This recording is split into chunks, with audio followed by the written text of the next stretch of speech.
කමා කරන්න ගුරුදේවයි. මාහට අවශ්‍ය නැහැ ආත්ම ප්‍රශංසාවක්.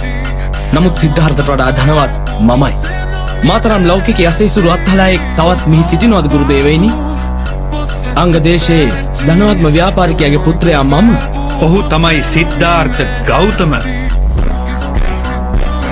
ඔහු සිද්ධාර්ථ ගෞතම අපගේ කෝසල නරේෂ් ප්‍රසන්නජිත්ව කිසිදු අවියකින් තොරව පරාජය කරන චුද්ධෝදන රජුගේ පුත්‍ර, ශාක්‍ය දේශයේ අනාගත මහරජා යුව රජු සිද්ධාර්ථ ගෞතම. ඔහු එසේනම් සිද්ධාර්ථ ගෞතම මීට කලකට පෙර අසිත මුනිඳුන් පැවසූ ඔහුගේ අනාගත. ඔහු සිද්ධාර්ථ සියලු සතුන්ගේ ගැලවුම් කරුවා.